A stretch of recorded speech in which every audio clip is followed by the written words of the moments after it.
What is up, guys? Today's video is going to go over my full support Exorcist build. I actually had uploaded one earlier, but for some reason the quality was low, and I'm not sure why. Usually, it's as soon as you upload something, then it'll take a little bit, but I had actually uploaded it yesterday and scheduled it to be posted today, and it was still at low quality. So, here is take two. First of all, for the Exorcist, it is a specialist that is all about exorcising the veil demons. So their signature ability, Exorcism, will expel a veil demon if they're possessing a particular target. And what that does is it makes them depossess and prevents them from repossessing it for 5 seconds. Now first let me just go over the other abilities in this build. So the first shot, or the first ability is Mark Shot. Deals 250 damage to a target enemy and decreases their damage resistance by 20% for 6 seconds. The next ability I have is Hellfire, which does an AoE of 100 fire damage per second for 5 seconds, but it also will purge buff effects from the enemy. Then I have Binding Circle, which creates a trap that does 150 damage and applies root to all the enemies in the area until the trap fades, and it lasts for 6 seconds. Also, breaches cannot be placed on the Binding Circle. And then finally, for the ultimate, I have the Healing Pact, which is just an AoE heal for 1,000. Now, I have the Healing Pack. Again, this is a full support build, so it's going to work best when you have high damage teammates. It may not, it's better if you have a pre-made team, but it can still work if you're pugging. It's just, you got to make sure that the other people are playing some pretty decent damage classes. Also, it also still works with another healer, but it can work by itself as a solo healer because of the cooldown reductions and stuff that I'll show in a minute. But Healing Pact in general is a really good heal. Arcane Mender overall is still a better healer than Exorcist, but Healing Pact gets 4 charges and you can charge it up really quickly. So from my experience, you don't necessarily need anything more than Healing Pact. If you are communicating right and managing your Healing Pact, then you don't need anything else. So this is a really great ability. And I chose Mark Shot mostly because of the damage resistance debuff that it gives. This is perfect for letting you kill strong enemies quicker. And Hellfire was the last ability that I put in the build, and I found out that it's mostly, I mostly use it for taking buffs off. It does decent damage, but one of the best things is it can actually take out the immunity buff that Taskmasters can put on their allies. That's probably my least favorite and most annoying buff that a Veil Demon can place, because it's 10 seconds of complete immunity and it reflects damage back. So you just use Hellfire when that happens and boom, the buff is gone. Binding Circle is another just slight damaging ability, but mostly just so you can root all the enemies. You know, you can stop a bunch of enemies right there to help your team so they can focus them down. And also is useful for trapping particularly strong or elite enemies, especially ones that might be possessed by the Veil Demon, because that'll stop them and then you can easily aim your Exorcism. Because smart player Veil Demons will be able to dodge out of Exorcism. So if you root them, then they can't dodge. Or they can just, you know, depossess, but still, it forces the Veil Demon to act. And of course the healing just for healing, even if you have another healer. But you can also, if you really want to, and you have like an Arcane Mender healer, you could change that out for one of the other ultimates, but for the most part, this is the one you'll be using. Now let me go over the talents. For the talents and gems, this whole build revolves around cooldown reduction and ultimate accrual rate. That's the main thing you want to do, because you want to get your Healing Pack back as fast as you can. It already is really fast, and you can get it to 50% faster. So there is no reason if you use this build that you should ever not have Healing Pact when you need it. So the first talent, now again, these are talents that are on different gear pieces, so it may not be in the same order, but these are the talents that I use. Healing Pact cleansing debuffs is one of the talents from affected allies. There's also one where Hellfire will cleanse the caster's debuffs. So those both of those are ones that I picked. They're not amazing, but for a support build, it's pretty good, and there's not many other options that are, much better because you also are not going to need you can't go over 50% of cooldown reduction. So if you're going to be needing to cleanse allies multiple times, this is a good one to have. If you find yourself being focused a lot in games and with the debuffs, then maybe take the Hellfire one. Now, for two of your talents, you're going to want the cooldown and charge accrual for all spells. This will, like it says, every spell, including ultimate, reduces it by 12.5%, and it stacks with similar gems and talents. That's the key there. But the maximum bonus is 50%. I heard that right now the 50% thing is not quite working, so you can actually go beyond that, but I haven't fully tested myself. But this build will put you a little bit over the 50% cap. So don't worry about that. And then finally, the last talent that I almost always take is the revive potion, just the default revive potion. Exorcist doesn't have really any special weapon talents that are unique to the weapon, and especially being a full support person, and if you're the only healer in the group, the revive potion is going to save games more than anything else, because you should have a bunch of potions with how fast you're getting your healing pack and managing stuff correctly. You should have plenty of potions, so you can simply use your potions as a self revive, and then you can heal yourself with your healing pack later. So that's it for the talents. Now for the gems, again, ultimate accrual rate, spell cooldown reduction. Now, you want the two gems that give you ultimate accrual rate, the blue and the red gem. The blue gem is 7.5%, and the red gem is 15.25%. And then you'll want the red gem that gives you 4.5% cooldown and charge accrual for all spells. Now there is a blue one, I believe. Let me go to the shop. This is Ruby of Reoccurrence. I don't have it. This setup does not require you to have any more.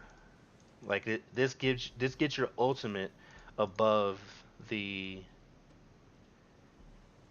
50% cap. Now your other abilities will not be above the 50% cap. Let's see here. Oh, wait, no, that's the blue one. No, that's for breach spells. Okay, but actually, it's a little bit different. Yeah, let me keep going. 5.5%.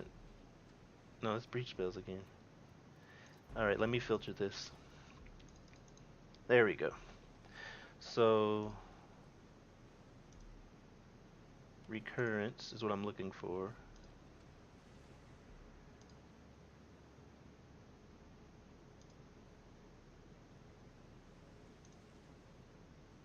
Interesting. I must have just skipped over it. Because I have the orange one.